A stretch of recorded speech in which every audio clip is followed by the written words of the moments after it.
Try turning your family off. Try turning your spouse off. Try turning your kids off. I said it the nice way, and y'all didn't get it the nice way. But you need to, go in the garage for about 5 minutes, where you can't hear your wife, where you can't hear your kid, where you can't hear your grandbaby. You know what I mean? You have to put yourself in a position for you. Okay? Even if you have to go in the restroom, close the door and say, "Don't come in here." Lock the door on the restroom. Because see, what you're trying to do is you're trying to get some quiet time. Go outside on the porch. Leave your phone in the house. Turn it on silent in another room. Because if you hear it ring, it's going, your mind, you get in that beat. Ring, ring, ring, I got to go. Somebody's calling me. I got to see who it is. I got to see who it is. Because it's important to me. You understand? Yeah. Now, I'll share something with you. This is just me again. Is people will call me, and then they'll not leave a message. And then they'll ask me, "Why didn't you call me back?" "I didn't know that you wanted me." "Didn't you see a missed call?" "Yeah, I seen a missed call." "Why you didn't call me back?" "Why you didn't ask me to call you back?"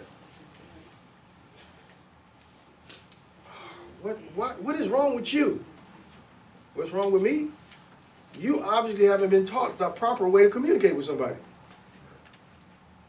Okay, this is not working too good, so we'll leave this alone. We'll move right on. Okay, let's stay religious and stay holy, because practicality and making changes in your life so that you can be more peaceful, you can be more restful, you can be more energetic, you can be more attentive to God, because I promise you it's hard to hear God with your cell phone ringing. It's hard to hear God with your radio playing. It's hard to hear God with your wife nagging. It's hard to hear God with your husband nagging. It's hard to hear God with your kids crying. It's hard for you to hear God because God is not going to come to you and sound like a telephone. God is not going to speak to you in an audible voice, but God speaks to you on the inside. And what you don't understand, there's so many noises and distractions that are going on the outside, so you cannot hear what's going on the inside. That's the challenge that we have. We're looking for God to have a noise that's coming out of a speaker. But God don't speak through speakers. God speaks through your heart. But do you know you cannot hear your heart if your mind is running?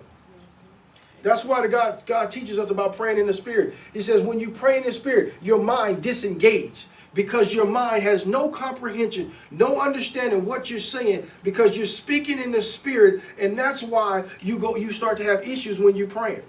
Because you can start praying, interceding, and talking to God, and your mind will start thinking about hamburgers. Why am I thinking about hamburgers? I was just saying holy, holy, hallelujah, Shandai, Shandai. And now I'm thinking about hamburgers. You're thinking about hamburgers because you haven't learned how to shut your mind down. That's the whole thing that God deals with us, is in our body. The things that we deal with, the flesh. We can't control the flesh, so God is saying, I'm going to show you how to control the flesh. That's why God has taught the people to fast. Fast is not there for you to lose weight. There's a benefit in fasting that you can lose weight. The purpose of the fasting is to shut your body down, deny your body, and allow your spirit to listen in keenly to hear from God.